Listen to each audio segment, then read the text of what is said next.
दोस्तों, जीवन में कभी न कभी ऐसा वक्त आता है जब हमें लगता है कि हमारे सामने कोई रास्ता नहीं बचा है। हम हर ओर से घिरे हुए महसूस करते हैं और लगता है जैसे सब कुछ अंधेरे में डूब गया है। लेकिन ऐसी स्थिति में भी एक रोशनी की किरण होती है जो हमें रास्ता दिखा सकती है। आज के इस सफर में हम आपको सुनाने जा रहे हैं प्रेरणादायक कहानियां और जीवन के अनमोल सबक। तो अगर आप भी जीवन में किसी ऐसे मोड़ पर हैं जहां आपको लगता है कि कोई रास्ता नहीं बचा है, तो इस यात्रा में हमारे साथ बने रहिए। चलिए शुरू करते हैं इस प्रेरणादायक सफर को। बहुत समय पहले की बात है। एक महान और शक्तिशाली राजा का राज्य था। उसके पास सब कुछ था, धन, वैभव, ऐश्वर्य और हर वो सुख सुविधा जो एक व्यक्ति की कल्पना में आ सकती है। उसका राज्य संपन्न और खुशहाल था और लोग भी राजा के न्यायप्रियता और परोपकारी स्वभाव की तारीफ करते नहीं थकते थे। लेकिन एक दिन उसके राज्य में ऐसा संकट आया जिसने राजा की जिंदगी और सोच को हमेशा के लिए बदल दिया।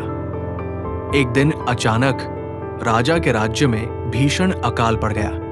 फसलें सूख गई, नदियां सूखने लगी और लोग भूख से तड़पने लगे।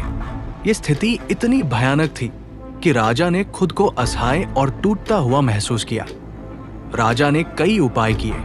उसने अपने मंत्रियों के साथ मिलकर राज्य की पूरी व्यवस्था का निरीक्षण किया, अन्य राज्यों से मदद मांगी और अपने सभी खजाने का उपयोग किया।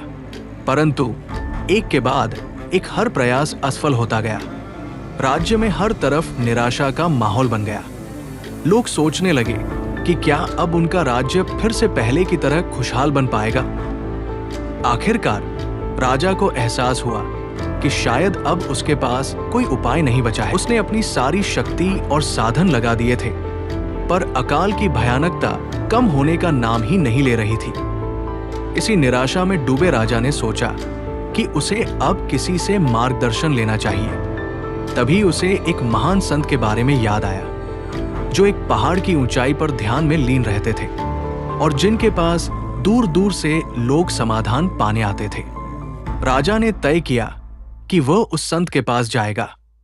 राजा ने सादा वस्त्र धारण किए, सभी आभूषण त्याग दिए और कुछ सैनिकों के साथ संत के आश्रम की ओर प्रस्थान किया।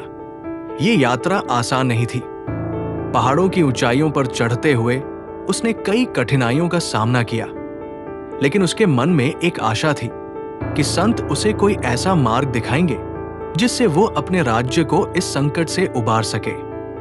संत के आश्रम में पहुंचने पर राजा ने संत को प्रणाम किया और अपनी समस्या बताई। उसने संत से कहा, हे संत, मेरे राज्य में भीषण अकाल है। मैंने हर उपाय कर लिया, हर प्रयास कर डाला, लेकिन कुछ भी सफल नहीं हुआ। अब मुझे ऐसा लगता है कि मैंने अपनी शक्ति और विश्वास सब खो दिया है। संत शांत स्वर में बोलते हुए, राजन, अगर तुम्हें लगता है कि सभी रास्ते बंद हो गए हैं, तो एक कदम पीछे हटो और स्वयं को देखो। जीवन में हर परिस्थिति का एक समय होता है और समय के साथ सब कुछ बदलता है। संत ने राजा को एक साधारण सी दिखने वाली अंगूठी दी। उस अंगूठी पर कुछ शब्द अंकित थे, ये भी बीत जाएगा। संत ने राजा से कहा, जब भी तुम्हें लगे कि सब कुछ खत्म हो गया है, तो इस अंगूठी को देखना और धैर्य बनाए रखना।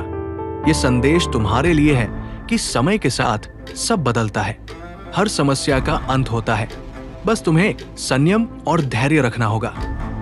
राजा संत के इस संदेश को लेकर अपने राज्य लौट आया। उसने कठिनाइयों का सामना धैर्यपूर्वक किया और समय के साथ परिस्थितियां भी बदलने लगी।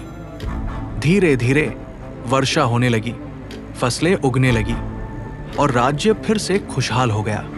राजा ने संत की अंगूठी से मिले संदेश को हमेशा के लिए अपने दिल में बसा लिया और हर संकट में इस विचार को याद रखने लगा कि ये भी बीत जाएगा। दोस्तों, इस कहानी का संदेश यही है कि चाहे कितनी भी कठिन परिस्थितियां क्यों न हो, समय के साथ सब कुछ बदल जाता है। धैर्य और संयम रखना ही सबसे बड़ी ताकत है। जीवन में उतार चढ़ाव आते रहते हैं, लेकिन हमें अपने विश्वास को बनाए रखना चाहिए। ये भी याद रखें कि कोई भी स्थिति स्थायी नहीं होती। तो दोस्तों, क्या आपने कभी अपने जीवन में ऐसा समय देखा है जब आपको धैर्य रखने की जरूरत पड़ी हो और आपको इस बात से मदद मिली हो कि ये भी बीत जाएगा? अपने अनुभव हमारे साथ साझा करें और हमें बताएं कि इस कहानी ने आपके दिल को कितना छुआ। इस वीडियो को लाइक करें, शेयर करें और हमारे channel motivation unlimited for you को सब्सक्राइब करना न भूलें, ताकि आप आगे भी ऐसी प्रेरणादायक कहानियां सुन सकें। धन्यवाद। फिर मिलेंगे ऐसी नई मोटिवेशनल कहानियों के साथ।